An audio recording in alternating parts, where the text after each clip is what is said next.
Okay, welcome to this seminar. It's going to be on the meanings of forms and katas.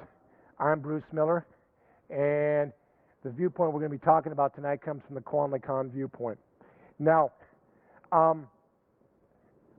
it's really hard for a lot of people to figure out what the heck they're doing when they're doing a kata. Part of that is because we've all been told a bunch of stories. Partly because we just really don't have an instruction manual that adequately describes what's going on and what separates one technique from another. And what I'm going to try and do tonight is not to give you absolute answers, but instead to give you some guidelines and some philosophy and some rules that you can use to break your own kata down so that you can understand what's going on. Now, it will be a hands-on seminar, and I'm going to show you some of the techniques and moves, but it's important that you understand the meaning of why and how these things work, far more than just learning a single technique. Now, when I did my first, and I mean basics, meanings of forms and katas, I broke it up into 5 different levels. And the fact is, I no longer see things that way. I literally see it as multiple techniques which you can use and teach kids. And I think it's very appropriate to teach kids at these levels, and certain things that you should teach adults. And those things taught to adults should not be taught to kids, with some exceptions based on parental understanding and instructor understanding. But kids just really shouldn't be taught techniques that basically result in a kill. The technique is simply going to kill you. It takes an adult to be able to walk away from something, and that level of understanding requires that we limit some of this information. So I'm not trying to be exclusive, but I think there's some responsibility both by myself and by instructors to keep some of this information out of the hands of kids, which is the reason why I've suggested this tape, the book, all the materials associated with this stuff be restricted to kids, or away from kids, sorry. Not to kids, but away from kids.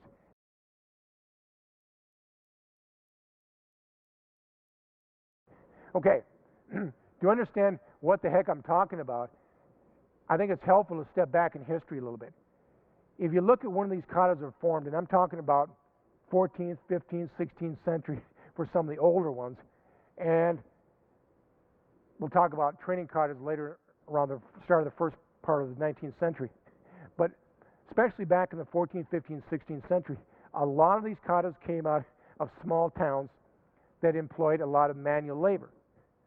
They had the worker class, and they had the ruling class or the elite class, call it what you will. Now, frequently, let's take a look at a fishing village, for example. You had the people out in the boats, throwing the nets, doing the rowing, and then you had the people that owned the docks, who owned the markets where they sold the fish, etc. Obviously, the merchants were the ones that got the money. Obviously, the ones doing all the manual labor were the ones that got the early strength. But when it came time for the merchant renting the boat to collect, he had to convince the guy working in the boat that he had to pay up. If the guy in the boat had a disagreement, stuck his hands in his face or grabbed him or something, this guy was usually bigger and stronger. So what are you going to do? If you didn't defend yourself, if you couldn't battle the situation and win at the day, you lost not only the fight, but the power. You lost your money, you lost your resources. You had to win. But they had advantages. And the biggest advantage they had was their wealth allowed them to import knowledge. They could read, many of them could write, but they could take training lessons from people who knew. Martial arts masters, they could sometimes do travel, etc. And they brought back techniques that they kept within the quote-unquote ruling class. Pardon my trouble speaking. But what they did wasn't giving somebody a black eye. When somebody grabbed them, they had to immediately take charge. And the way they did it, the only way, you got to remember, that was a very, so we say, crude, rude society back in those by our standards. If somebody grabs somebody, even somewhat accidentally, if you grab the emperor, they would kill you. Now, you both may have weapons, so it came down to who knew the most, who could use the weapons, the hand-to-hand techniques the best. And when they came up with the ways to do this, they put them together in groupings. Those groupings, or techniques, soon got put together a couple of techniques into katas. And that's exactly how katas grew. And these katas had contained information how they could take somebody and literally kill them. So somebody put their hands on them that was bigger and stronger, they killed them. Well, they didn't do nonsense like you see in some of the movies, reaching in and ripping somebody's heart or crushing their spine and stuff like that. What they did was all consistent with anatomical fact. But we know for a fact that there's all sorts of pressure points in the body. There's all sorts of weaknesses that if you understand the angle, the direction, and the physiology behind it, that you can make things happen. Even if you don't have a great understanding of physiology, if somebody's taught you a technique, you can duplicate it. And that's exactly why these katas were put together, so people could learn these techniques and pass them along. But again, they passed them only to their class. They didn't pass them across the board. So although people may have copied them, and this happened a lot, people would copy the techniques unless they had the understanding. It was monkey see, monkey do, and guess what? They didn't work. And even if they passed on the techniques, if you passed them on without a complete understanding, and that happens through generation, you again lost the actual meaning. So all of a sudden you start doing techniques like this that had no meaning. If you understood the physiology, I can tell you that is a guaranteed break of the ankle, a compound spiral fracture, which in fact was one of the two ways they used to kill people. Because in those days, you had to kill them and you had to kill them fast. Well, if I have a technique that takes and shatters your leg and you've got bones sticking out, you're not going to fight, so the fight's over with. But you were probably going to die because of infection. But the most important thing was the fight is over and you're no longer viable to fight. I don't care how strong you are, how tough you are. If you got bones sticking out of your leg, you don't stand on it. You don't continue the fight.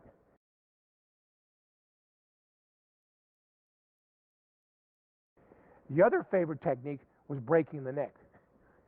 And it wasn't at all like the TV, you reach in and you just snap somebody's neck. It doesn't work that way. But if you go back to history, even in the Old West, they found that if you put force behind the neck, behind the ear, at a 45-degree angle, right behind the ear, and you put force through that, guess what? The neck snapped. The body's own weight could easily cause the neck to break.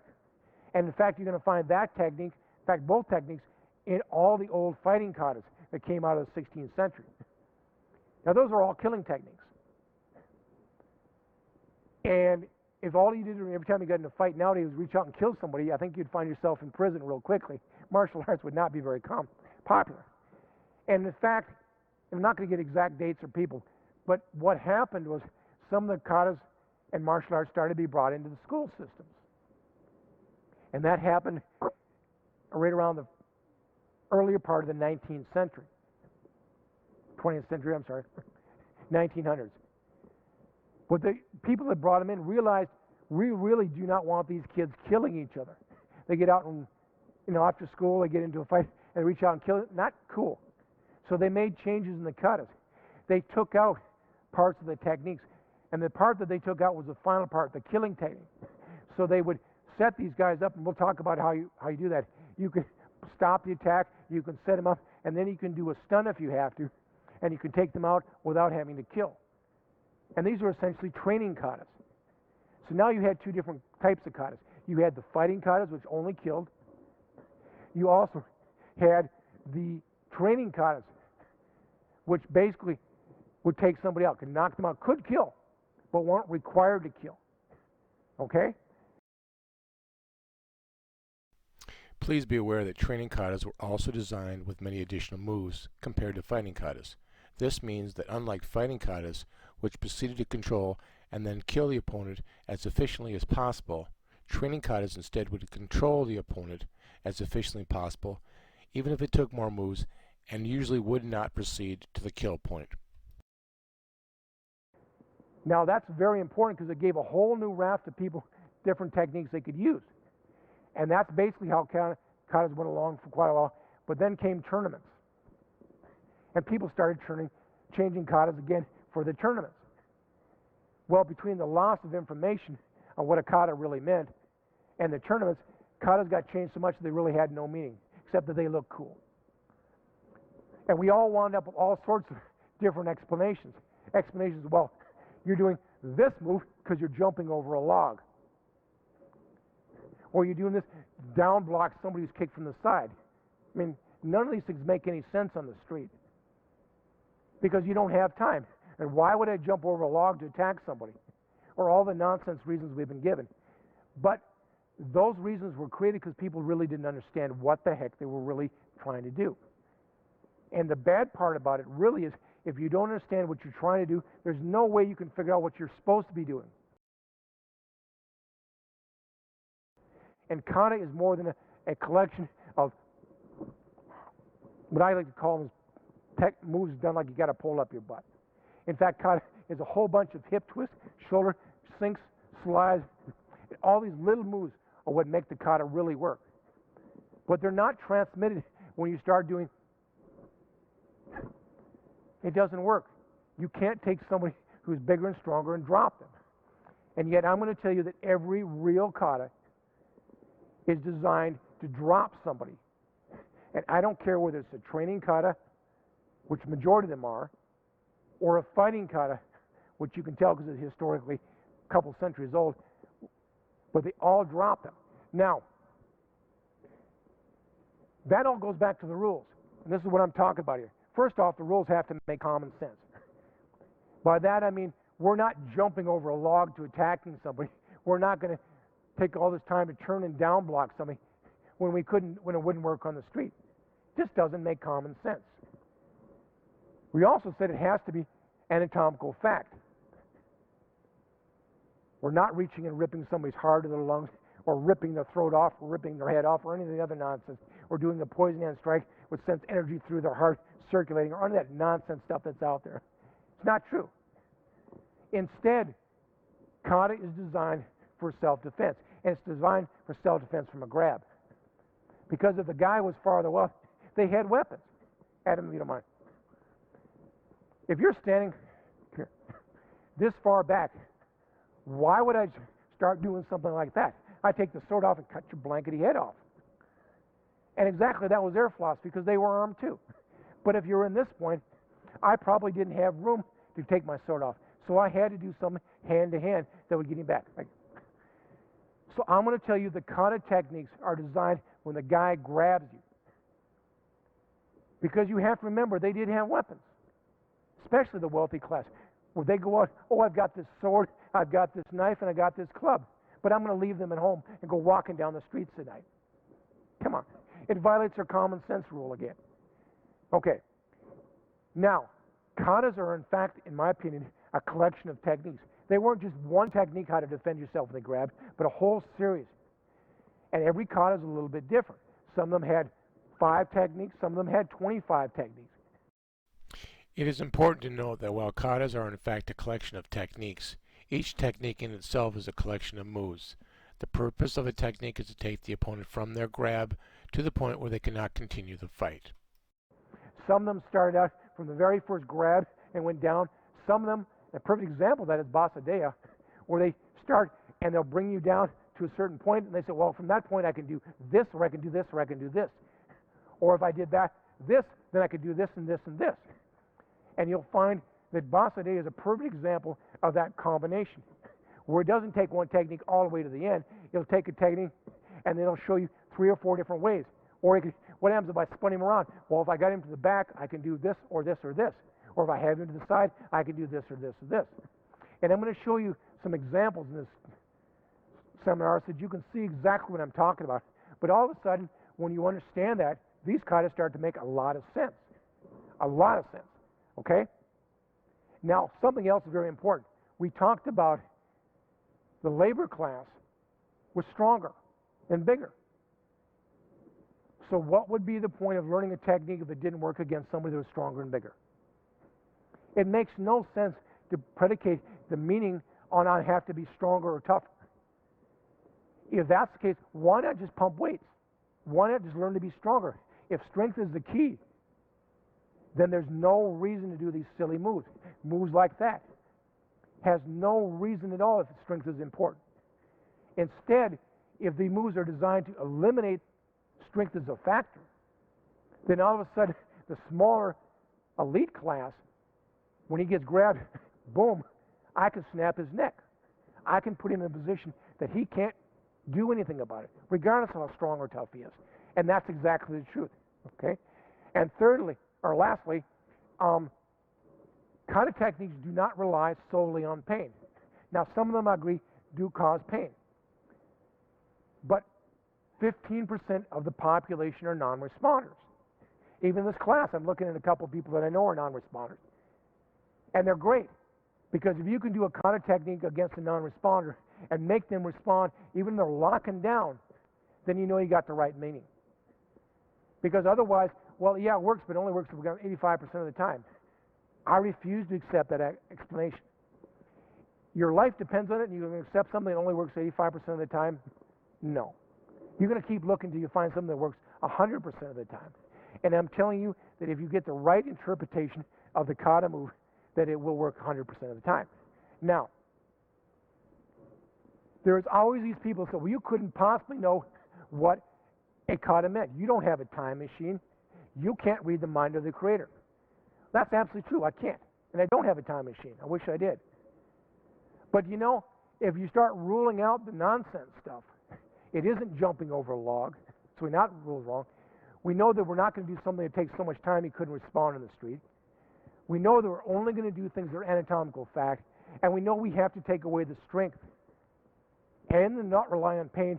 You're limited to not 25 definitions, but probably only 2 or 3.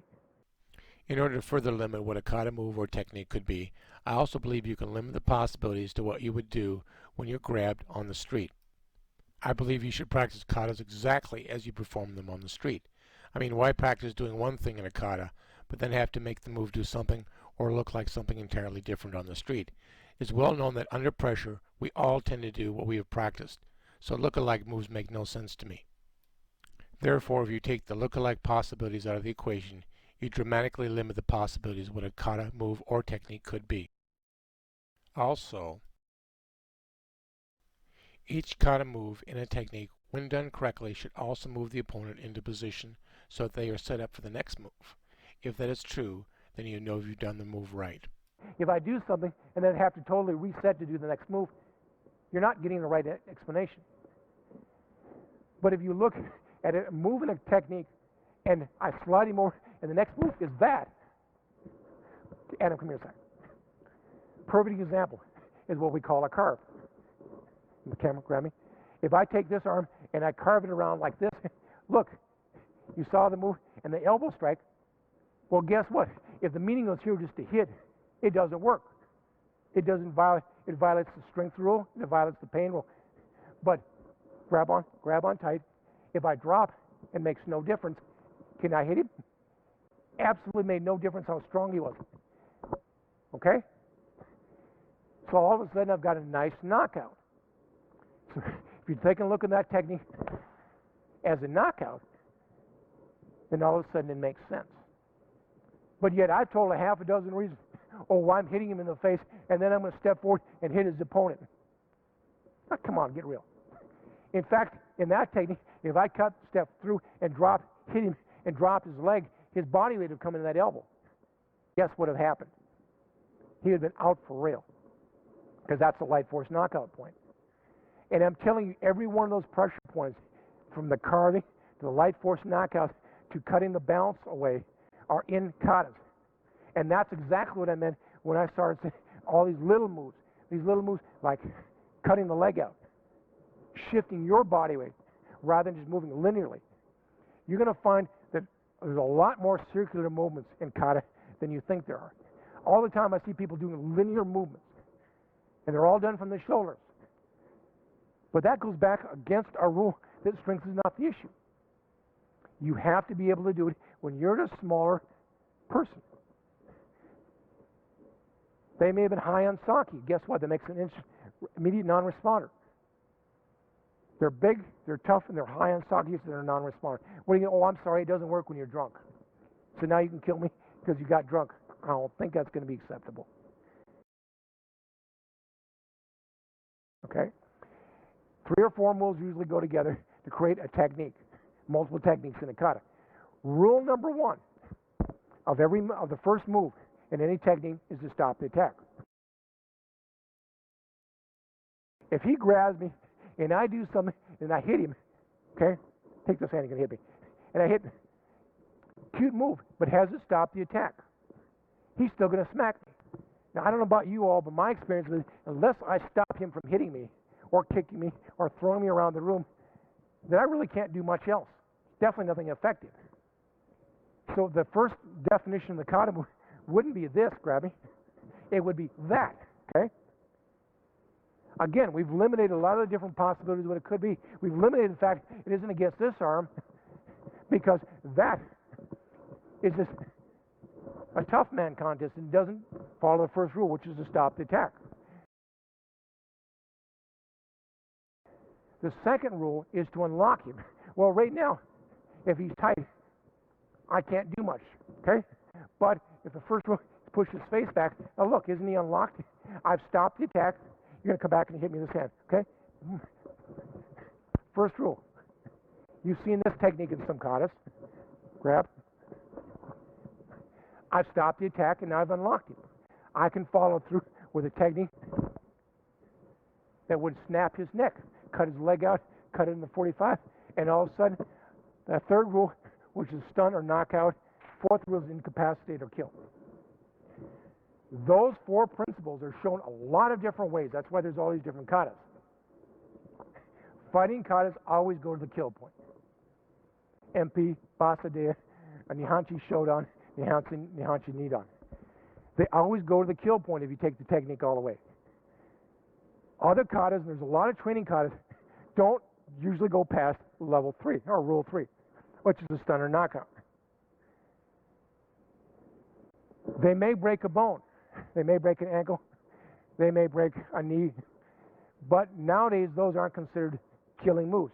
If I rip out your medial collateral, it's really disabling, but it's not a killing move. And a training kata will do that. And guess what? You can get away with that today. Reaching out and breaking somebody's neck just because they touched you isn't exactly too acceptable when you get in prison today.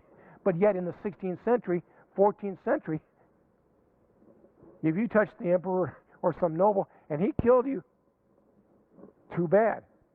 It was perfectly acceptable back then. The rules have changed nowadays. So training katas, in my mind, are a lot more useful. So don't think I'm putting down training katas. I'm not. But the original ones, the first ones kata were actually killing katas. Okay? But I think it's good to learn both of them. All right. In order to figure out the meanings of katas, you need to follow the rules, like I was talking about. 2, you need to think in groups. Again, don't think of this as a technique by itself, and then this is a technique by itself. This is a technique. That's a move. That's another move. Together they make a technique. Because what have I done? I've stopped the attack, and I've unlocked him, and I've stepped forward and stunned. If I proceeded on, I could have killed. Again, part of the legitimate. But you see what I'm saying? And the other thing is, this is imperative. This is the imperative rule. You've got to practice against somebody who resists. If you get an opponent who holds on basically fingertip tight, that anything I do moves him around, well, guess what? You're never going to find out the real definition. Because on the street, the guy didn't grab your fingertips. He wasn't standing at his tippy toes ready for you. He grabbed you for real, okay? And you better be able to, hello. Perfect example of that. What happened if I'd come across his neck? Welcome to the turning front stance. Pull him in, push the nose, come down, snap it. It is a killing technique. Or if you just glance it, you can simply stun it. But little techniques like that absolutely follow those rules. Grab me again if you don't mind, please. Does it stop the attack? Absolutely. If I pull him in here, look at that elbow goes back. I'm sorry, that shoulder goes back. Cross extensor reflex. He can't hit me that side. Unlock him. Spin. I'm gonna drop him on the ground, okay? This is a nice mat. Well, I could have dropped him across my knee. I could have shoved it down. I could have brought my knee forward right behind the head, snap, and broke the neck for real. But you don't have to. But my point is, when you start seeing things like the simple quote-unquote front stance, which turns and then quotes down block, is it really just a down block? I don't think so. In fact, I don't think there's any blocks in katas at all. There's no reason to have this big collection of fancy techniques to teach you to get your hands up, to block something coming at you. If I throw something at you or throw a punch, you're automatically going to get your hands up. So why would I bother coming up with this stylistic thing to teach you how to block? On the other hand, it's very useful information and not very common. You know, if I catch the epicondyle and pull you in and turn my body, push the nose around, I can unlock you. And we're going to work on a little of these techniques in just a second here, but I'm going to show you that these are the techniques that are really in kata. And once you understand that, you're going to be a long ways. The other thing I'm going to show you is that kata techniques are not linear. Even when I pulled on his nose, don't come here, sir. If I had done a linear technique, which means straight line, okay, it doesn't work. Pull side, doesn't work. But if I make a circle, even resist me, okay? And it works for anybody. I've literally done this against a guy that was 7'2". It does not matter. But I'm going to tell you that when you do a kata technique and you do a straight line, most likely it probably won't work. But on the other hand, if you do a circle technique and you're standing on their foot when you do it high, that's a compound spiral fracture, which means there's bone sticking out of their leg. You catch that elbow and you catch it, step on their foot, spin it around a circle. And in fact, the 1 foot standing here was because you wanted to weight all your weight on their toes. Then all of a sudden that ankle breaks. Actually breaks in the lower tibia fibula right down here. Again, the fight is over with. That bone is sticking out. I don't care if he can't feel pain or not. If you physically have bones sticking up there and it doesn't work, the fight is over with. You can be high on PCP. If there's bones sticking up and you can't physically make that leg work, the fight is over with. And that is exactly what I'm trying to tell you. These katas are serious. They're not black eyes. They're not broken ribs. They're not split lips. They are very, very serious techniques. And again, that's exactly why I've kept this information out of the hands of kids.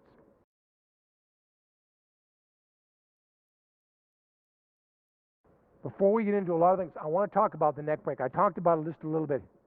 But let me pick on somebody else. Scott, do you mind? Thank you. If you take some and you do the nonsense on TV, just resist me. Don't let me turn your head.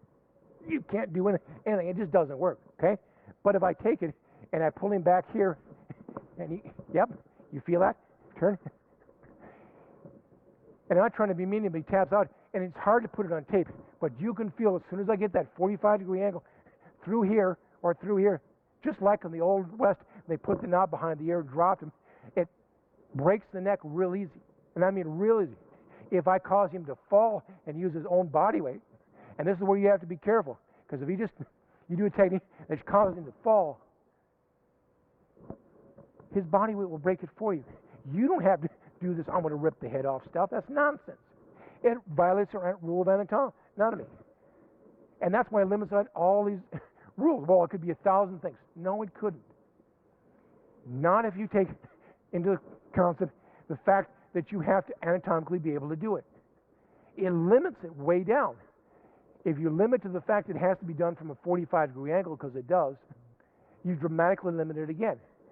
If you limit to the fact that move beforehand to set it up, you don't just reach up and grab somebody and pull them in position. You'll carve them in, spin them around, and then you'll have that position, and all of a sudden you have very, very limited possibilities of what a kata move really could be.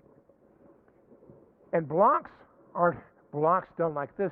Most of the time they're carves like that. And it's the hip motion. And you're going to see in a minute, we're going to go and practice how you can take someone, spin them around, and the circular motion just will break their neck. But a linear motion, you're just hitting somebody and don't mean squat. It's a tough man contest. But as soon as you start the carving, spin the neck, there's yours, okay? Well, first thing we're going to do is talk about some circular techniques.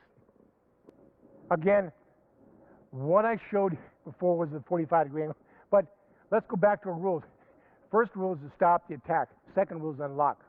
I'm going to use a technique pretty much like I start with what Adam had, if you don't mind grabbing me, okay? And for the camera, I'm going to grab this side. This is what I'm going to have the guys duplicate. Cross grab, and you're going to pull the epicondyle in. Pull it here. You're going to push let's take your glasses off just a second. Okay, grab. You're going to pull across, push the nose around, and you're going to come step forward and catch him underneath your head, right there. Now, just a second, I'm going to teach you how to step between the legs and cause it. But right now, I want you to get it down. Just catch, just the kata, come in here and carve and back, just like that. We'll change that technique, okay? Kata, a block, right? Block, block, block. How many people have seen that in their katas? There's a lot of katas that have this. But why would you do that? Punch me. Block, block, block. Have I stopped anything? Have I accomplished anything by this block? Did I have to take 20 years of martial arts training to learn how to block like that? No, absolutely not. It makes no sense. But it makes a lot of sense if the first move, if you grab me, is to stop the attack. He's going to hit me this hand. He's not going to hit me that hand anymore. Spin him. Unlock, which is an unlocking, stun, or kill. Hello. It follows these rules. And suddenly, to me, you may not believe me, may not agree with me, that's your choice, but to me, suddenly, this stuff makes sense. So the move in the kata is this, not this, not this, but circular. And it's not just circular your hands, and this is the problem. People just do their hands, but drop your hips. You do this carve with your hips, spin the face, and they'll just drop into your elbow. And that's another point I was getting to. You don't break somebody's neck from out here, your hands. Their head will drop into the elbow, okay? Right smack there. So you're not trying, come here. If I'm trying to move your head out here, resist it. I can't do squat, okay? But if I spin him around and put him in my elbow, camera can see, it takes no force at all. You okay? Just a pop. And my body weight dropping and turning, and all of a sudden, it breaks. So that's what I want you to get down right now, is how to carve and then carve. Use your hips in that circular motion, that double circular motion. And you're going to find out this is what makes it work, not the, like you got a pole stuck up your butt stuff, okay? Yep. And even use your hips more, okay? The more you grab me, okay, hang on. Now, if I try and do it, but if I drop my hips down, see how easy it is? If I try and put muscle from my shoulder, grab, I can't move him. But I can use my body weight and see he's there. Boom, he's just mine. You're bigger than I am, you're stronger than I am. Could you resist the move? No, and it actually, the more I tightened up, once you started moving, the more it locked me up. Exactly. Locked you up or unlocked your ability to work. I call it unlock, it's just different terminology. But the fact of the matter is, that's exactly what I'm doing. I'm basically carving you, okay? Spin the head, come underneath, and lock. And I'm trying to be careful, but if I'd stepped in and cut your leg out, it'd take no energy at all to kill you. You could also, could you pull back? Of course I could. And that's a very good question, because that's exactly why there's so many variations of kata. There's forward, and there's back, and there's different off to each side. So different people thought a lot, the best way is to go off to the right side. Some people thought, well, we can go to the right or the left, like in Basadea, which is what I was talking about earlier. So that's exactly what you have. You get in this position, you got a lot of different options. One thing you're going to find out real quickly is that anatomy makes such a big, big difference. Chris is extremely strong, okay? Lockdown. There is no way that I can possibly move him, and I can't move him like this flat-armed either. But if you turn your hand, you take the radius bone, it becomes a weapon, and actually a knife. If I carve it down this way and carve it down this way, all of a sudden he's here. But if I try, lock tight. Oh, wait. But again, I'll come out and carve, and he's mine. Now, as strong as he is, you see I unlock him. First move, prevent, stop the attack. Unlock him, step forward, stun or kill. See my point? Again, it follows these rules. And this is just a simple quote-unquote block. We're going to talk about a whole bunch of different things, but you'll find each and every one of the techniques, not every move, every technique has the same flow. Got to protect yourself. If you don't protect yourself first, you're going to get smashed. You're going to die. Once you stop the attack, you're going to take away his strength. You unlock him. That's why we said the strength didn't matter, because we took it away from him. Not that he wasn't strong, but that we took away his strength. And then we stun or kill, or incapacitate and kill. If it's a killing kata, we went all the way to the end. If it's a training kata, we stop there. Now, obviously, today I expect everybody to stop. And one of the students here very appropriately said, well, I'm uncomfortable going to the point where I could possibly kill. And I think that's very responsible. That's exactly why I don't want kids doing this. Because you have to work yourself through and feel it. And when your partner should be able to slap out. And when you get to the point that you can feel it, because you can, you stop.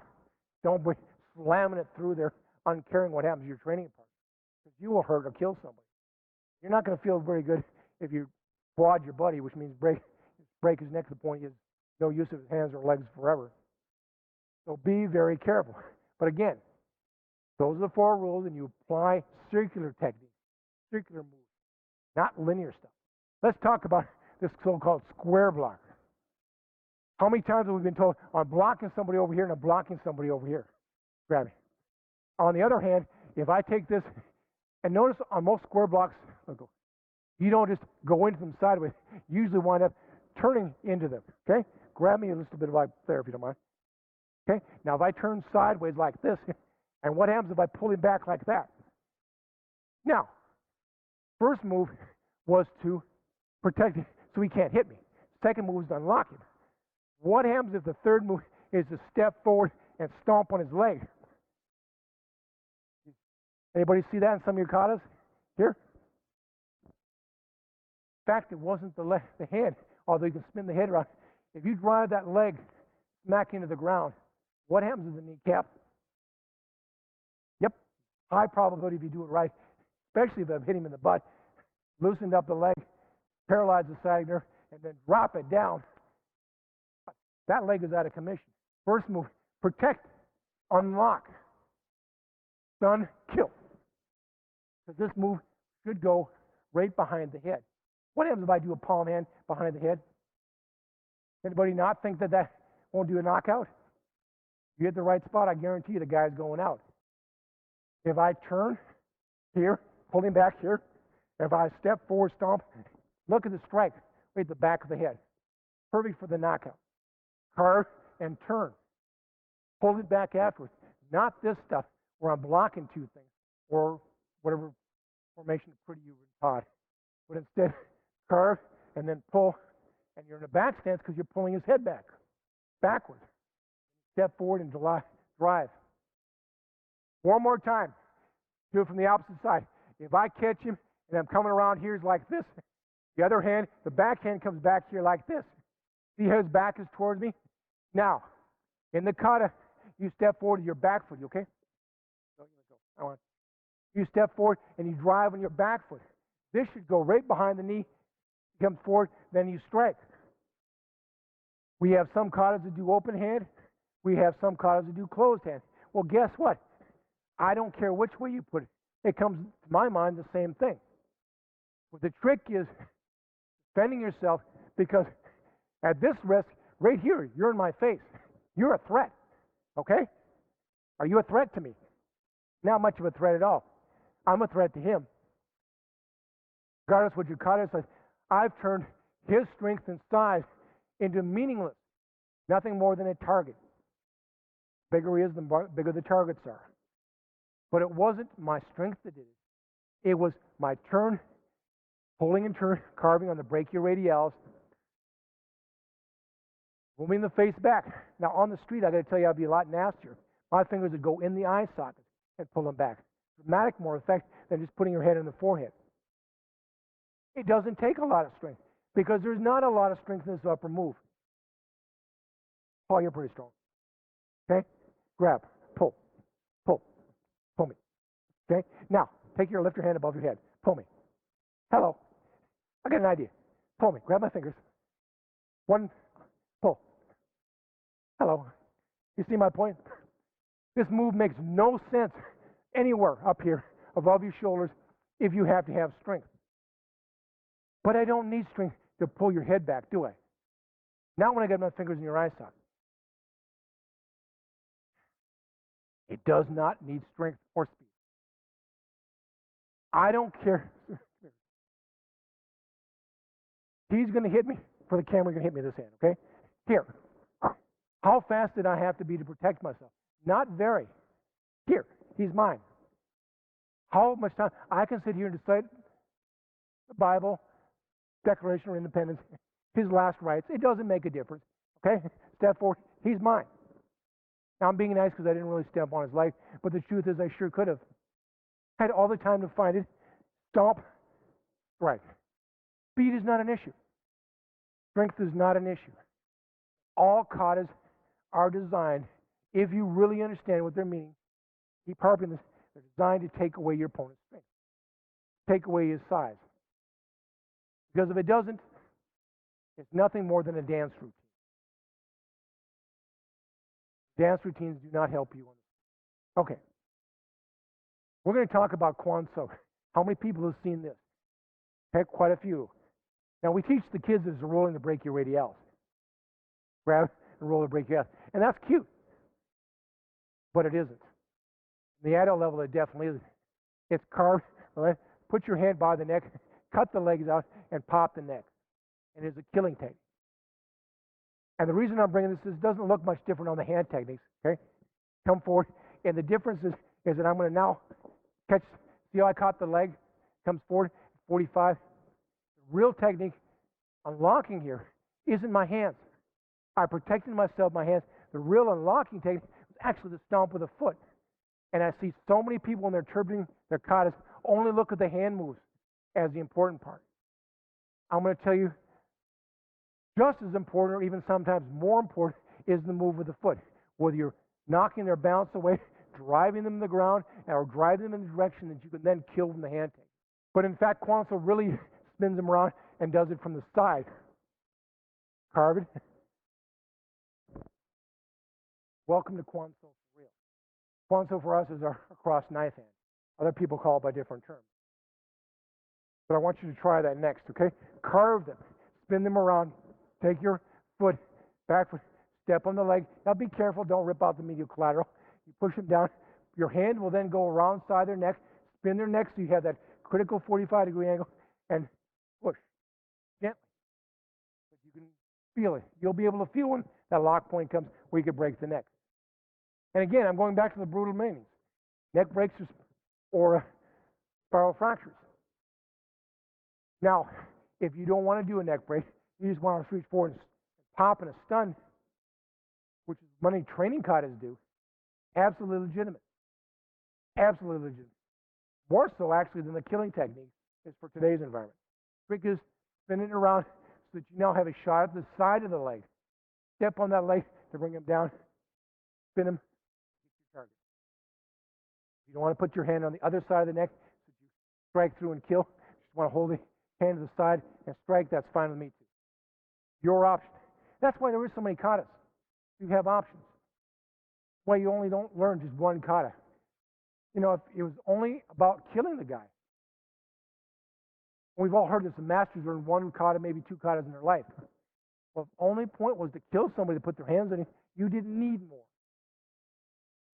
Whatever you do, I'm going to break your blasted neck. I'm going to break your leg in a compound spiral fracture, or I'm going to break your neck. You don't need a lot of techniques to do that.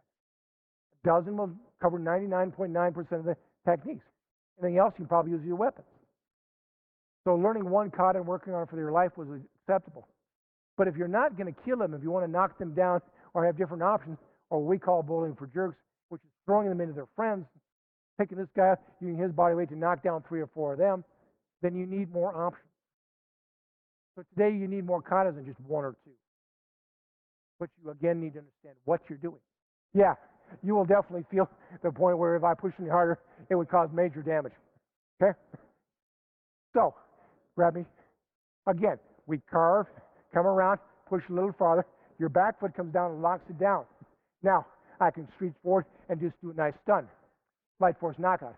Or I can put the hand here, spin his head around that farther, okay? And then I have this nice shot where I'm using my front arm as a pry bar. Okay, now remember I'm going forward, and his body weight snap, okay? And that will actually break it because we're going at 45-degree angle. So these different angles are what's important. But the kata gives you the option if you studied multiple katas. And that's the whole point of the whole idea. I'm going to come across here, and instead of pulling back towards me, I'm going to step forward like the kata move, okay? Now, pushing forward like this, my back leg comes back and just drives him down. Look at the position. I can then strike back behind the head, or I can push his head around, pushing the sternocleidomastoid. Look at this perfect kill technique. See, but it's Quan, so you're actually stepping forward rather than back since you're coming back, okay? Well, so again, different katas, whether you pull back or come forward, have different meanings, but they all follow these rules. Many, many times, katas will stand on the feet. You've seen techniques like this. The purpose, and I was told, so that I could jump into a small square. Why would you want to do that in the street? Nonsense. But if I'm stepping on your foot, it hurts. If I put all my weight on your foot, it hurts. Just enough that I can keep my balance. Well, if I've laid it over here, I don't have full weight on my down foot. This allows me to put the maximum pressure on somebody's foot, and that's why you're doing it. It has no other reason. I want to talk a little bit about double knife hand blocks. And every kata that I've ever, I won't say every kata, a lot of katas have got double knife hand. Some go forward, some, and then come back. I'm going to tell you they're basically the same exactly as we've been moving.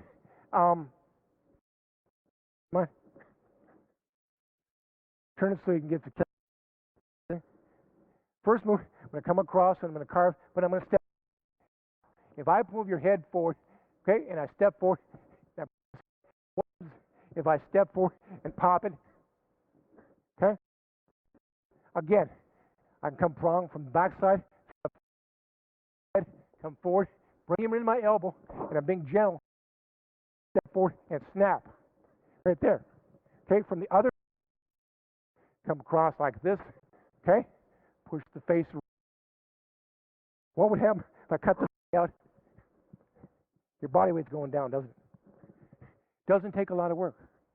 But if your body weight's going down and I have your head in my elbow, you see what happens to the neck? Again, it's their weight, their strength that is doing the work. I don't have to do the work. I carved, which we knew was simple, push his head around, cut the leg out, and let him fall. Looks like a back stance to me. Double knife hand. What about the one that step forward and then step back? Grab me again. Okay? Coming forward like here. Now, what happens if I step back? See that fall? Right smack. I'm going to let you up. Right there. So what I'm doing, they step in, push the face around, and have them fall right back. And farther back you go into this nice classical back. The farther the weight's going to fall right smack of my elbow. Okay?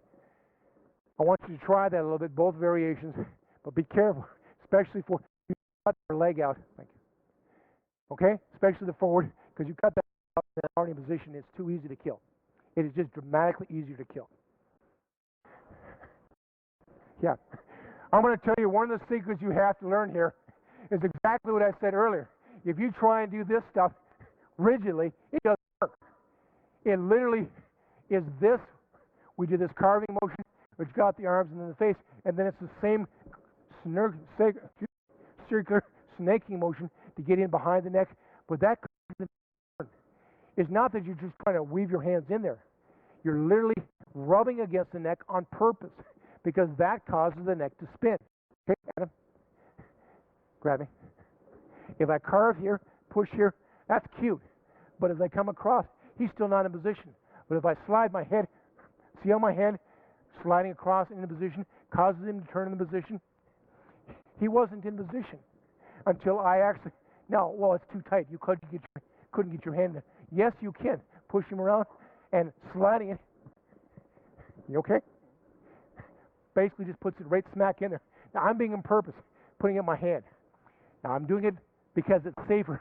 Because if I put it back here and he falls, he's dead. And I don't like that, and he doesn't want to die. So I'm deliberately messing up the kata. And I think you need to do that some. And you're training as an adult. All right, cameras, let's turn it around the other way. Okay? Grab it. Come across this way, push the face, and you're coming in, and the head, and it turns. That turn of your hand, that snaking in, causes the final turn of the head. As I step forward, I get this 45 degree. Okay? So don't think, well, it's too tight to get in there. Truth is, you want to do it, but you don't want to do it flat. You want to do it so the radius carves the neck muscles, because that causes the neck muscles to turn. And that's exactly what was the reality. This kata step, when I'm going to fight from back here at a kata, why would you do that? Even in the old days, they wouldn't do that. They'd take out a weapon, a knife or a club or something, and they'd go at it with that. But once you got your hands on you, boom, here. You see how I slid my hands in? He's in perfect position. All I have to do is drop my weight, which looks like a good back stance. His body drops, and guess what? The neck snaps. And use the side of your radius, okay? Yep, all the way around. Yep, there you go. See how it turns? Try one more time. Make sure you don't use the flat part of your hand. Use your radius to carve. Yep, there you go. Yes, your right hand will come back top of his neck. Left hand comes up in a nice back stance. And you can just feel how if you sat down and snapped the neck. Yep. It's this carving action in both cases that allows somebody who's stronger than you to be turned. So you don't care what their strength is, because their neck muscles are going to make them turn for you. When they do that, they're yours. By now, I think you should have not had the effect of stopping the opponent. But if you do a couple moves together, you find that it stops the opponent. Well, that's exactly what I said earlier. That moves go together to make a technique. And you get a bunch of these techniques together, you call it a kata. Well, one of the things you find in a lot of katas is groups of threes. 3 punches, 3 back stances, whatever. Why do 3? We said that 2 does it. But if you notice, I could do 2 techniques starting from the right or 2 techniques starting from the left. Start left and then right, or right and then left. It didn't make a difference, but it always took 2. Now, I don't know why they did, but it's maybe part of Oriental philosophy that some other martial artists can explain far better than I do. But they seem to have put together these techniques when they were 2 exact groups of techniques. They could put 2 starting from either direction, back and back. They put them together into 3s. It's called the rule of 3. So when you see 3 techniques, you're going to find that, in fact, there are actually 2 techniques, which you could do starting with the right and then left, or starting the left and then the right. But because they overlap, because you do more, they just overlap them. Well, that was done on purpose to keep those just simply watching, figuring out what it's done. Or I don't know. I've heard that theory. I can't validate it. I don't have that time. I can't read the mind. But I do know that if you follow that group of 3s as a group, 2 groups of 2s with an overlap center, it makes perfect sense what the applications are, even up to the punches. Perfect example of the punches. We know that if I haul off and just hit somebody, okay, big deal. It's a question of, can I hit harder than he can take? This is the tough man contest to get. Yet we said that's not in kata. But what happens, Gravity, if I unlock him, okay, and I step forward and unlock the leg? Now, how tough would it? Tighten up your stomach muscles, okay? If I haul off and hit you, it doesn't do much. But if how tight are your stomach muscles? Exactly the point. So I'm going to penetrate. So I'm telling you that the whole point of a lot of these techniques, like the so-called punch, were A, to target specific points, because I just wasn't punching. I was actually hitting target points. I'll get to them in a second. But it also, the first technique, and we've all heard it's pulling first, is to unlock the opponent. Well, if I rotate the shoulders, I keep him from attacking me, especially if I step forward and take the weight out. If I unlock him, then I can penetrate. We know that if I hit you in the solar plexus hard enough, or especially a knuckle punch, that I'm going to stop the attack and probably going to stun you for a while. But this is another big mistake. Everybody thinks that a punch is just a punch, is just a punch. Well, yeah, it's a punch. But start thinking about what you're doing. Well, if I'm in close like that, Can I hit him in the groin? Probably not. Can I hit him in the throat? Probably. But come here a second. Bring your chin down a second. No. Can I? No. Can I hit you? Okay. But can I hit you like that? Can I penetrate? Can I penetrate with the eye of Phoenix? I absolutely. You can bring your chin down. I've got targets that I can penetrate. So I'm going to tell you some of the hidden techniques weren't just that they were a punch, but they were the target and the hand position. And sometimes you see, the Chinese kung fu movies, you see the screaming in these strange positions. I'm going to tell you, in fact, that those hand positions had legitimate moves like this. Grab me, please. Okay, catch the sternocleidomastoid, and all of a sudden he's mine. It had a legitimate visit, especially if you grab me. Now here, he's in trouble. Is it the final move? No, it was the protect and unlock. But it works much better like this than trying to do it up here and around. So this locking here, catch these two fingers, catch the sternocleidomastoid, which we all know unlocks the person. Boom, now I have him. Now we have a follow-through technique, which then finishes it. In the three punches, and I said I'm going to say, I believe there are exactly 6 targets on the front part of the body. 6 that are valuable to hit. The rest are a bunch of nonsense. Interestingly enough, if you rope those into 2 groups of 3, you'll find a lot of katas do punches up, and strikes up to the front, strike up down to the back. Those targets are, some of them, pretty obvious. The groin and the throat.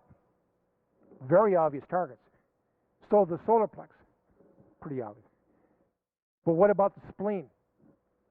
I'll guarantee you, if you rupture the spleen, the guy's going to be in trouble in seconds. You rupture the liver and a major artery, and it doesn't take as much force as you think it does. You can also cause vascular changes to the point if you hit them both together and cause knockouts. You can look at my knockout book and see that. You can also get the cardiac plexus, which is actually up and to the person's right, which you can only get at that right angle. But if you strike that with a knuckle strike, you can cause major changes in their bodies, the heartbeat for a couple of seconds, possibly even stopping it for a couple of seconds. Now, I'm not going to give you this mystical nonsense, but I know for a fact that if you trigger that point, the guy's going to get very dizzy and down. If you are stepping on his leg when this happens, and we'll talk about the front stance in a second, he's going down. If he goes down and shatters the leg, I'm right back to my definition again. Okay? And by that, I want to show you what the front stance. Paul, do you mind, please? Now you're going to have the camera zoomed in a second, because this is a little bit complicated. It's very easy to do once you get it down, but the move is to step on the leg, on the foot, not up here. Don't put your arch against that, but instead put your toes on the outside of his toes, right on the outside of you. If you can zoom in a second, I'm going to step here. My knee is going to come on the inside of his knee and then pop him out. Now get off the leg, because if you move too far forward, they will fall. And if you put your weight on their foot, grab me, please. Now, I was talking about striking, okay? And that's a light tap, okay? Guess what? I coupled it. It becomes very legitimate. So the guys that are doing this down the floor aren't accomplishing anything. The guy that is taking his opponent out. But it's 2 techniques. It's pulling to the right, striking the left, or striking the left, hitting with the right. Again, you have a very legitimate reason. You start adding those techniques, strikes, to the 6 points I told you about. The guy's going down and out really hard. Okay? So what I want you to work on right now is have your partner grab you, step on that foot just a little bit, and pop that knee. Now be careful. Get off of it quick before they hit the ground. I know this is padding, but it won't protect the ankle if you do it right, because they will go down, the ankle will break. One of the mistakes people make is they step on the foot too much. And the problem with that is it disrupts your balance. I can't do squat if my balance is screwed up, remember? I'm supposed to screw up his. So step on here just on the outside. I guarantee he's not going very far. My balance is good. Is yours? Exactly my point. So he grabs me, hang on really tight, okay? Boom. Hi. I haven't even used my hands yet. And I got off his foot for safety reasons, and he's still in trouble. If I'd been on his foot tight, you see what had happened to your leg. You can feel that pressure, can't you? If I did it quick and hard, he'd have been down, and the foot had been trapped. His body weight especially if I strike on it, his body weight will take it and fracture the ankle. I protected myself, I've unlocked him, and I've dropped him. And a training kata, you may not actually, the point of a training kata is to take him out, protect yourself. But it isn't designed to be such always a fatal thing. And that's very legitimate. If this guy grabs you and you drop him on the street and you sprain his ankle or even break his ankle, you're not going to jail for that. But if you reach out and kill him, you got a good chance of really better if you have a good reason why you killed him. Otherwise, you're going to jail. So training katas are very legitimate for today. Back in the 1600s, they would have killed. Trick is just step forward into that front stance, nice and deep.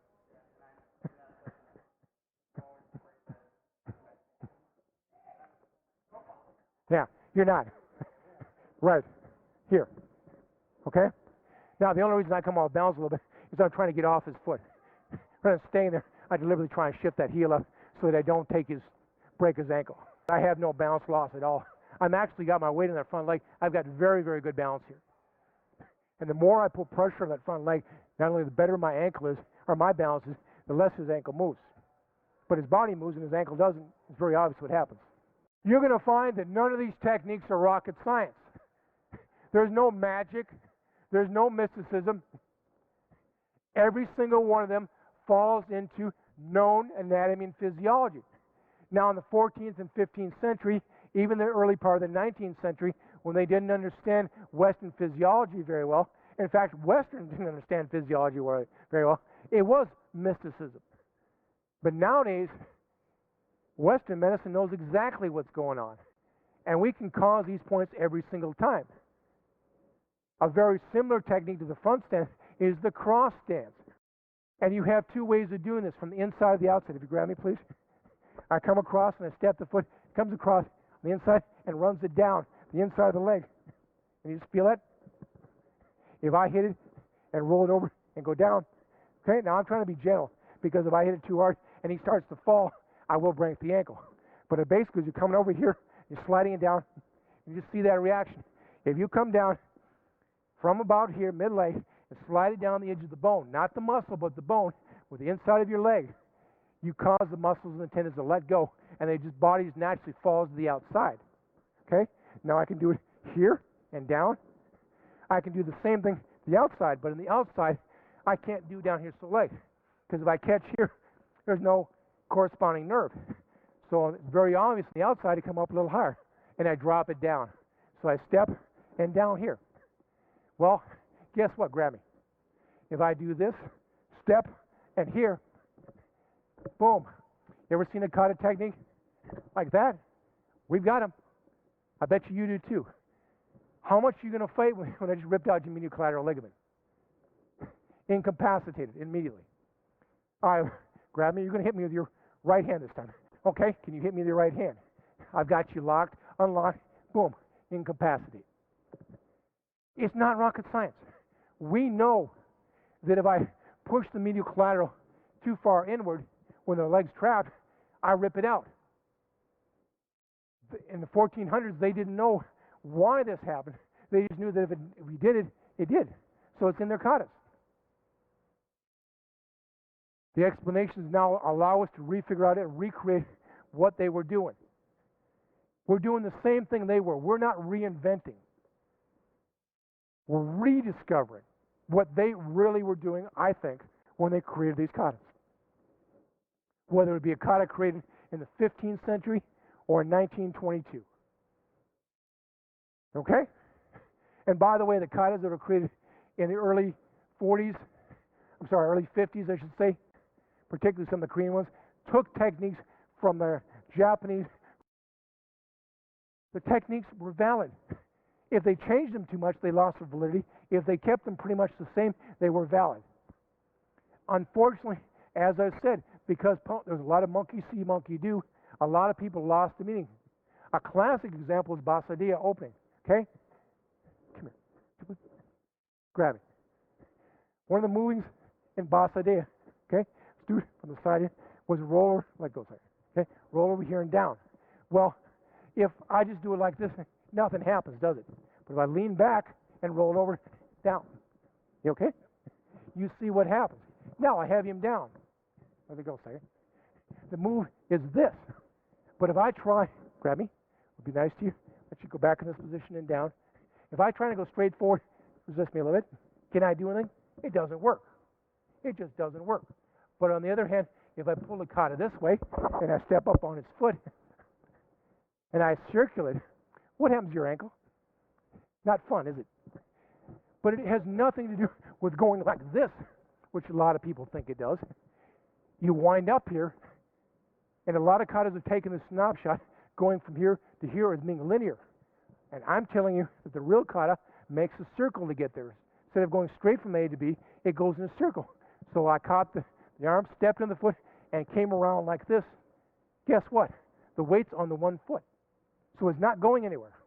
The circular technique causes him to spin. And I went in with a compound spiral fracture, which was a stopping and a killing move. Right smack out of Basadea, which was an old killing kata. So anytime you start seeing this stuff, start experimenting around with an opponent that doesn't let go and start doing circular techniques. You'll find that all of a sudden you'll do something somewhat circular and he'll unlock. He'll be in your lap or he'll be on the ground. And that will be the real meaning. It won't be, I'm forcing it through or I'm going to hit you with two hands. If I had, come here. Sorry. If I had you down, grab me. Okay? Come across and down. Now, if I'm going to step forward and hit you, like I've had a lot of people tell, where am I going to hit? First off, the arm's in the way, isn't it? Where am I going to step forward and hit? It just doesn't work. You see my point? The best thing you can do is have an opponent who doesn't let go. Now, I'm not telling you you're supposed to bust him up, but I'm telling you he's doing you a favor by holding on because it forces you to get real, to start using some of these circular techniques, and all of a sudden you will find the real things. And when you can do it against the guy who's bigger and stronger and faster than you and hopefully younger, and he's not cooperating, and you can then do it on the street. Every single time I can drop him by doing that technique. Each and every time. The technique here didn't work until I added a simple pullback. One more time. What was missing from the kata wasn't this, but pulling him back. That simple lean back here, lock the arm, pull his forward a little bit, allowed me to drop it. Without that little move, it just resists. It doesn't work. Okay? Pull back. See the point? So you're going to find these subtle moves are there. I think they were always there, and I think that they were lost through translation.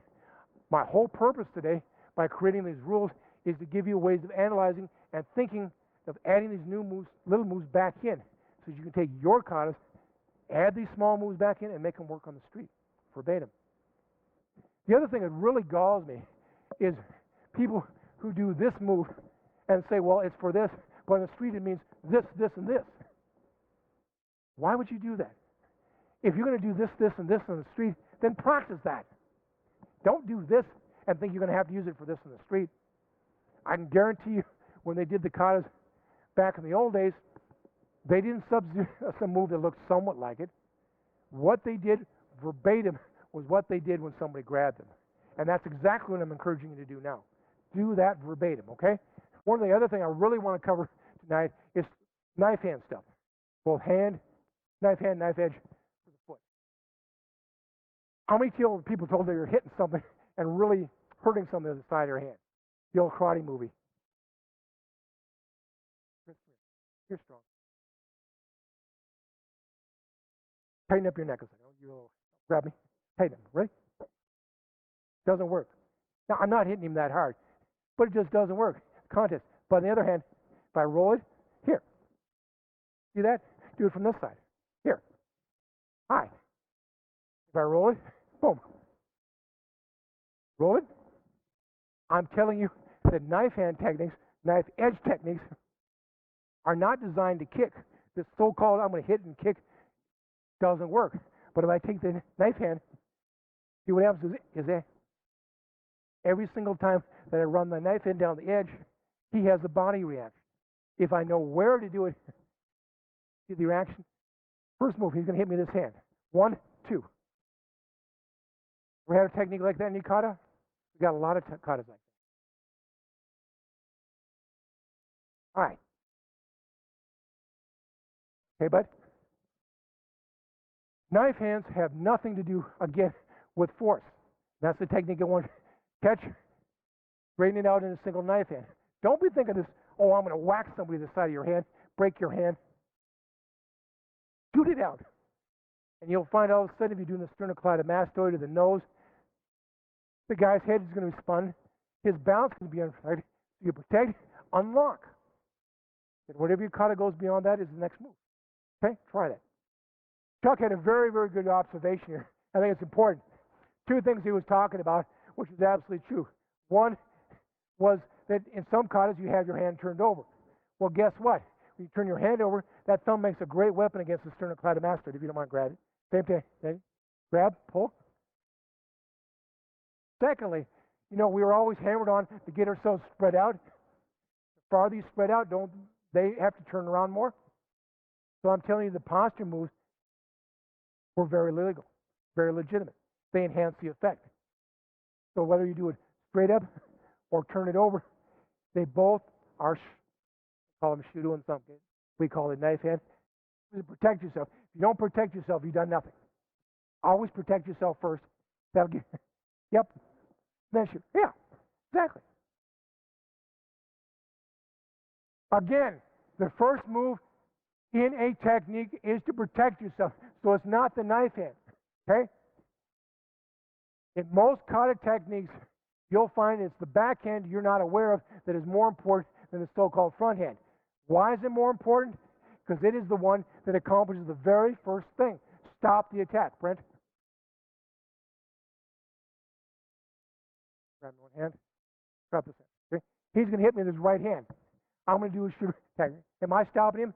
He can off and smack me in a heartbeat. Okay? But if I do this, he can no longer hit me. So it's the backhand that's the most important. Why? Because even though it's maybe ugly, I've gotten used to this face, and I'd rather keep it this way. And I don't function so well doing these fancy techniques if he smashed my face in. So when he grabs me, number one is this. Number two is that. Number three is the next move in the kata. Remember I told you to think in groups of 3 to 4? Now it can run anywhere from 2 to 5, but most of the time it's 3 to 4 in a group.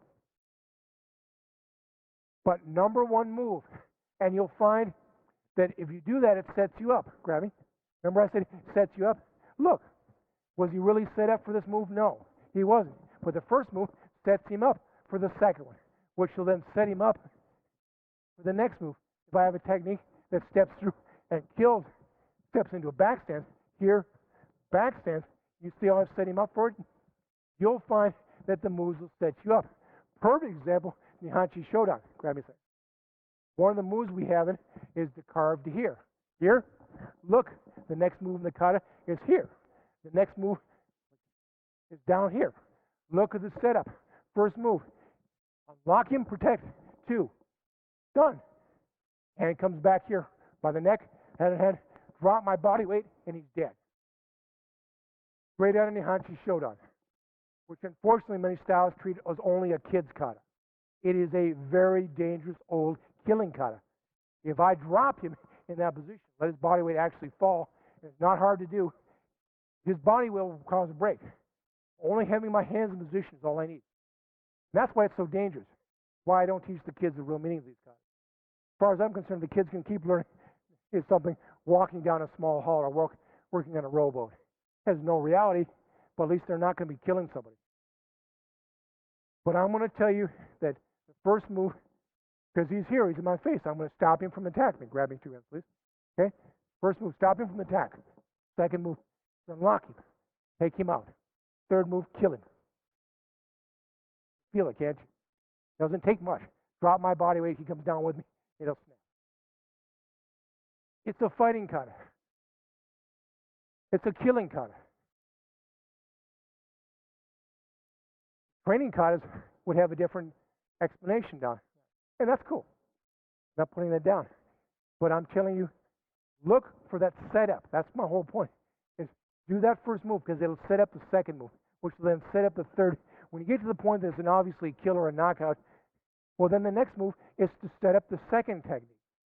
It doesn't continue on. Once you've already got him knocked out and down and out, you're not continuing on killing him over and over and over again. Remember, it's a collection of techniques in a kata. So once I've got him here, the next move wasn't, well, I'm going to pick him up and then move him. No, the technique was down here. Grab me. Here. Boom. Bring him down, strike him. Looks like Nihonchi showed on to me. Bam! Scoop it under, snap and kill. And then it starts over the next technique again. Next move is part of the next technique. You see what I'm saying? There's groupings. These groupings were 3 to 4 moves in Nihonchi Shodan. Some of the katas do 2, some of them use 4, some of them use 5. And it may vary within the kata. But you will find that each one of these katas has got kind of like a personality. One of them will be all about using your legs and break their legs. We have a kata called Bo Chung. Bo Chung is all about shattering knees. Our kids think it's about punching, but the fact is it has nothing to do with that. It has to spin him around, stomp on that leg, drive it down, or catch you from the side. Grab me. If I come here and I bring you around here, look at the side of that leg. Coming off that back leg forward, there's a reason for it. It isn't, well, I'm going to step forward and punch. That punch had secondary meaning. After I dropped you down, I had a nice knockout. Welcome to what we call Bo Chung. And yet I've seen a lot of katas that have this move and then this move. Well, they take it as a block and then a punch. It isn't a block. It's a carve. Because from this position, you're dangerous. From this position, okay? Strike it down, okay? Come down here. So-called block and a punch. Think of a carve, a knee destruction, and then a knockout. And now you have the adult meaning. It's turn and spin him on here. Or spin him around all the way 270 degrees turn. Here to here. Look at the position. How easy it is at this point in time to take that back leg out. Those turns are setups. Or they're throws. Grab me. Okay? If I turn, look at the move. Look at the setup. How easy to come up and strike. Now, if you grab me, you're not going to let me strike you in the groin. I'm sorry. I don't care how tough you think you are. The body naturally protects the groin. So if I'm trying to do this, you're going to pivot. But if I catch you and I send you flying, it's real easy to come forward. Or a kick. I've got a great shot at the groin that I didn't have before. So this turn could be a throw. It sure takes and protects you. It sure unlocks him and sets him up for the next move, which is to take him out. If you don't want to go for the groin, go for the knee. Drive it to the ground and punch again. Your interpretation of the kata may not be exactly the same as mine, and I'm not trying to say that it should be. But I am trying to tell you that in my estimation, you will always stop the attack. You'll unlock the opponent, and then you'll stop him by either knocking him out, stunning him, incapacitating him, or possibly killing him. All real katas have these concepts, whether it be training or fighting. They do not exist in tournament katas, or dance katas, or katas put to music. And even if you take a real kata and put it to music, you lose the natural speed. You can't rush through a kata or put it to a drum beat and have it work the way it's supposed to. When you do it for real, you'll feel your partner responding. It is the response of your partner that sets the speed of the kata, not how fast you can rush through it. Anybody, and I've seen a lot of them on the kata, Basade in 90 seconds, or Bo Chung in 45 seconds.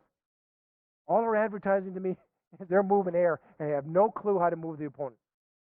Because you can't do even our basic kata, any basic kata, realistically, in X amount of time, 40 seconds or whatever.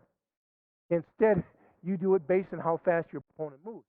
You got a guy that's 7'2", he's going to move slower than the guy that's 4'4". But you should be training against somebody who's real and hanging on, because then you'll learn to move your body and anticipate and feel those changes. So the guy that trains against resistance got the edge. He can make it happen. The guy that trains does kata only against air, without ever training against the guy in resistance, does not have a clue. Some people may think that's harsh, but that's my personal opinion. If you don't train against an opponent who grabs you and do exactly what you do in kata, and you can't exactly make it work every single time, then you don't know what you're doing. You need to look for those twists, those turns, using pressure points, using those rules to set it up so that it works every single time against a person who's bigger, who's stronger, and is not helping you, is resisting you. Because if you do that, do it over and over and over again, when they grab you in the street, it will work.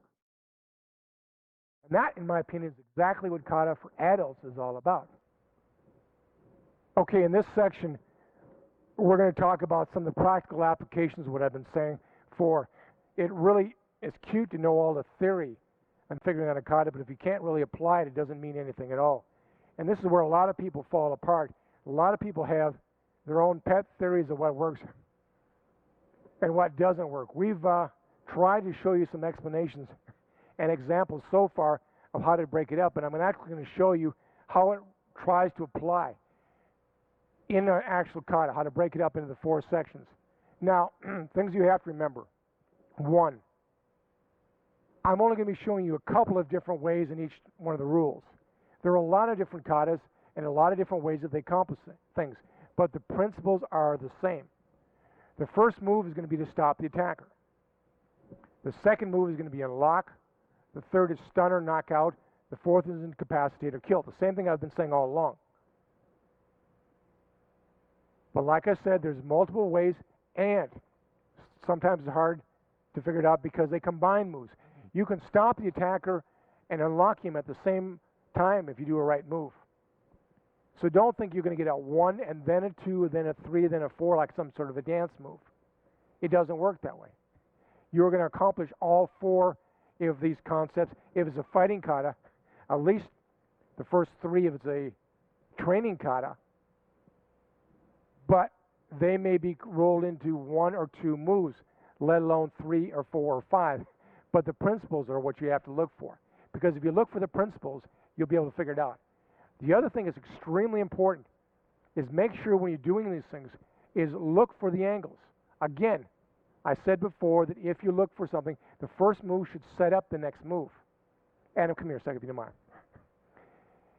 One of the first things that I'm going to show you about that you can do is stop, grab me if you don't mind. 2 hands. To stop the attack, you move yourself or you move the opponent out of position. Grab. Now, if I just go here and I stop the attack by some move like this, which doesn't work, I haven't accomplished anything. If I carve him, I've moved him and supposedly stopped the attack, but I really haven't unlocked him. Okay? But if I move him like this, now look, I can really take and unlock his balance, and look at the setup. The knockout is so easy. So my point is try and push the angle or the meaning to the point that it becomes obvious. Sometimes, grab me, you come here, spin the face, that's a nice unlock. Well, the third move would be to take out that leg. It becomes instantly obvious if you can see the leg.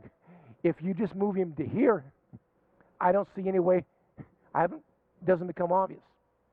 As soon as you do this, it becomes obvious. I can take it out. I can step on it. Thank you. But you see my point. Look for the setup. Try and set up your second move. And you can do that by pushing the move to the extreme. Okay, now, some of the ways that you stop the attack, and these are some of the more common ones, and they're only the more common, is to move yourself or your opponent. We already showed one example of that. You can simply just do step around. Brent, come here a second, would you please?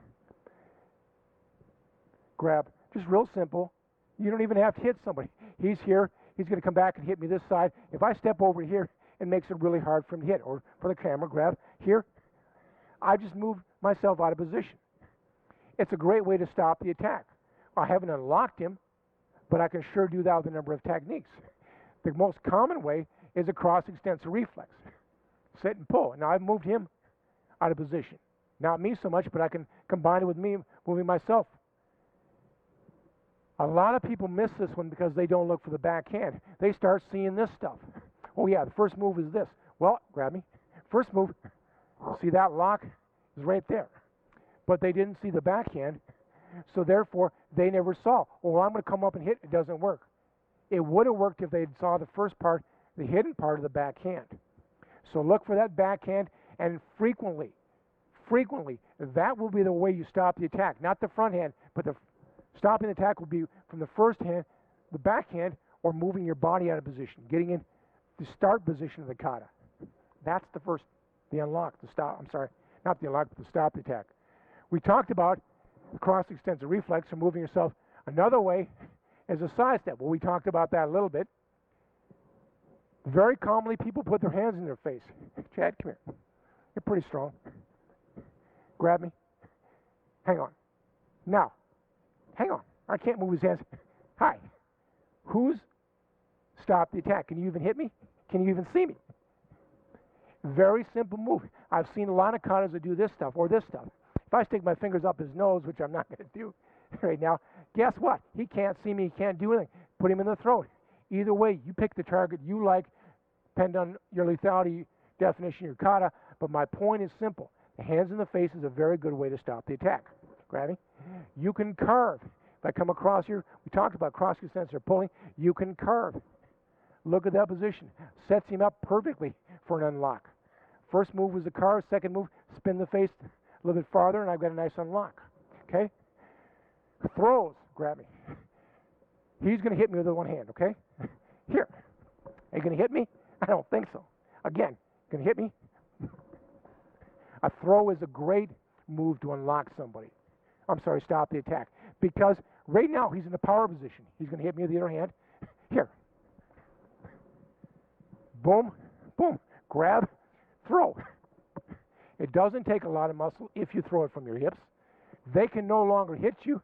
You've got a great time to set up. Now, I've got him back there. I can proceed with an unlocking maneuver. Okay? So, these are just a couple of different ways that stop the attack. Thank you. There are more. There are a lot more. The more katas you know, the more different katas you know. If they start differently, if they have different sets of techniques in them, you're going to find a whole bunch of different ways to stop the attack. After you've stopped the attack, the second move is to unlock them. Now, the best way to unlock somebody is destroy the balance. Not the only way, but the best way. Who haven't I picked on for a while? Come on. You're nice and big. Grab me. Now, if I unlock you by crossing over, if I unlock you by moving your face, guess what? Who owns whose balance? Okay, that's the nose. Grab me.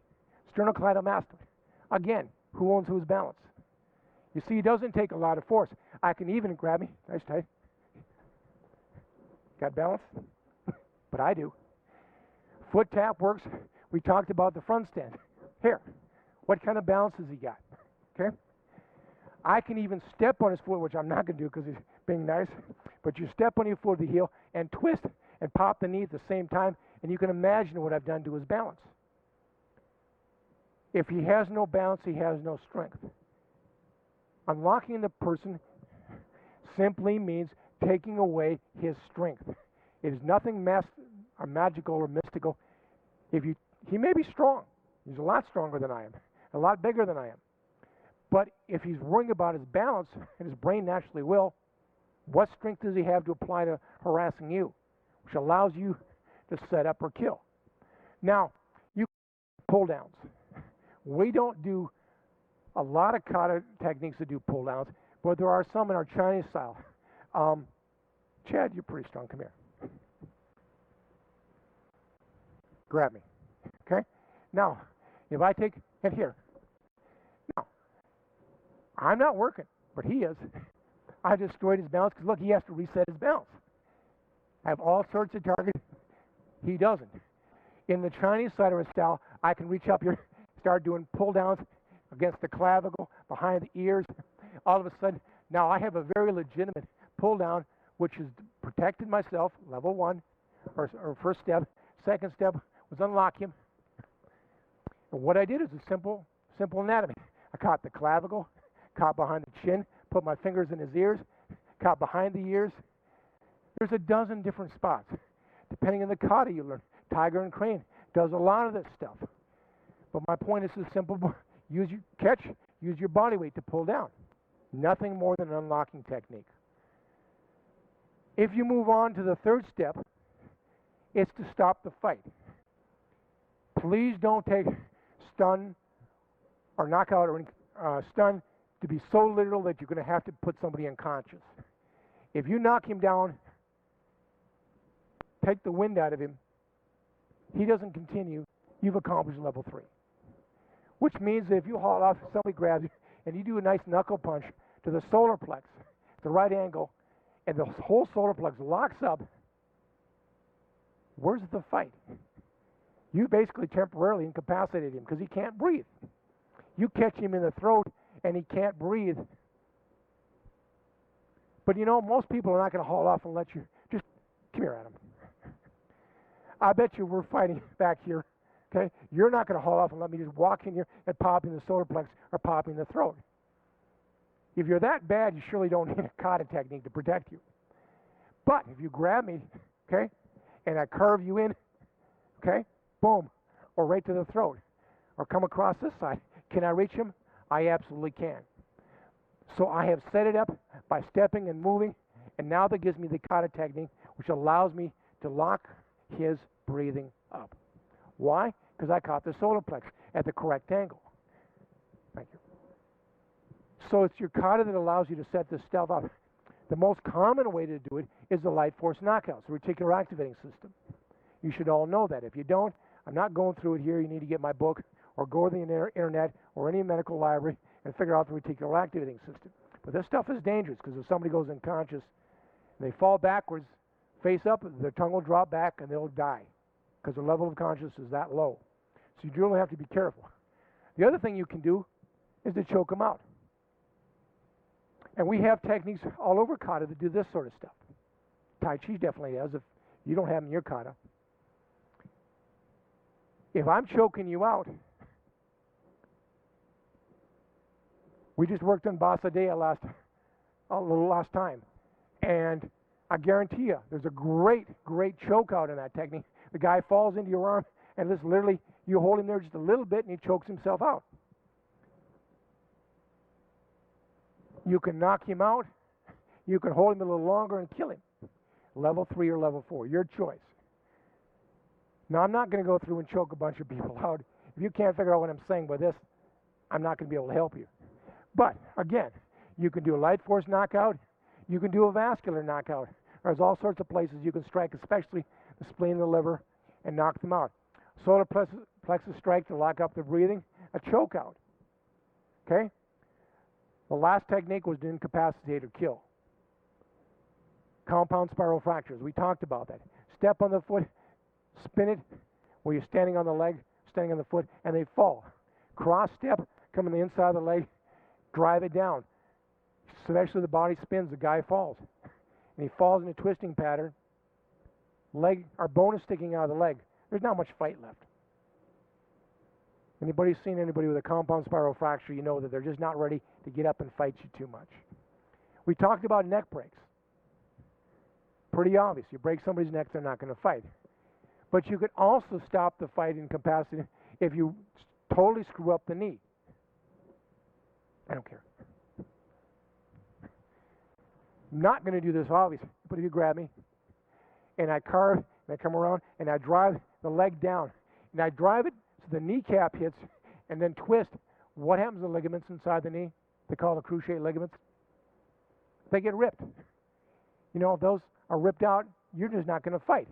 If I step on your leg here and come across like this, okay, don't let the foot go, I rip out the medial collateral.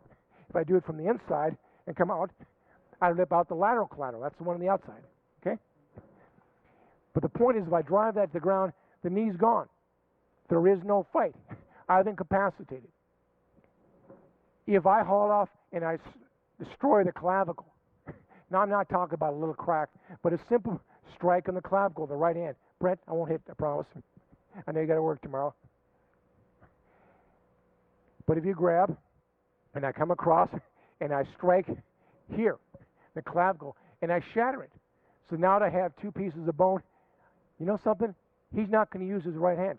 You're right-handed, right? Guess what? You think he's going to hit me with that right hand? He can't even breathe. It hurts too bad. It doesn't take much at all. This is not too much bigger than a rib. It's pretty easy if you got any training to shatter that clavicle capacity. Thank you. So don't take it literal that you're ripping out somebody's heart or you're ripping out their throat or some nonsense like that. We go all the way back to our first rules, and it has to comply with anatomy and physiology. Forget the kung fu B movies we used to see in, Saturday mornings. It doesn't work. You're not reaching in and ripping somebody's heart out. You're not going to open up their chest. It's a little bit. You've been smoking a little bit too much wacky weed. Unfortunately, I think some of the people putting out these tales have been doing just that. If you stay to reality, to legitimate anatomy and physiology, you'll find lots and lots of targets. But they're not 1,000 targets like we said. If you take the first move and I spun him around, it becomes very obvious where I'm hitting. If my next move is to take him out, well, guess what? Brent, grab me again if you don't mind. Looking at it from this position, if he grabs me, there's 1,000 things I could do. But if the first move in the kata is this, and the second move is this, and the third move is this, guess what? It's very obvious that the target is not the reticular activating system, the knockout. Why? Why not the kidneys? Because it wouldn't take him out. Why not the back of the shoulder or one of the points that hurt? Because there's a million points that hurt, but they don't end the fight. Thank you. So again, if you follow the rules, it starts limiting down really quickly onto what could be the best and most probable move. So you're not thinking, oh, it could be 60 million things, and you don't know because you couldn't read his mind. Well, if I push the guy around and I cut his leg out and he falls into my hands, yeah, I pretty well know what he was trying to do because now I've got this easy shot. And the easy shots are the right ones. Not the complicated ones that jump up in the air, spin around, scream like some sort of fool. But instead, the ones that don't take force, the guy doesn't have an option to resist you, and they just fall into your arms and open it up for you. That's the right one. And that's been my whole point all night. If you look at these katas, with the rules that I laid out, they become pretty obvious. And thank you very much. I hope you've learned something. Conclusions. Katas have real fighting and self-defense applications that work exactly like they appear in kata. Historical fighting katas ended in killing moves, whereas training katas allow you the choice in defending yourself and the point at which you stop at. Real katas follow common sense rules of function, anatomy, and intent.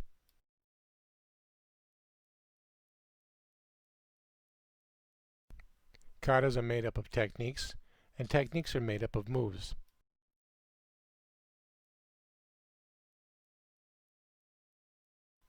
The requirement to be big and strong is eliminated by kata techniques.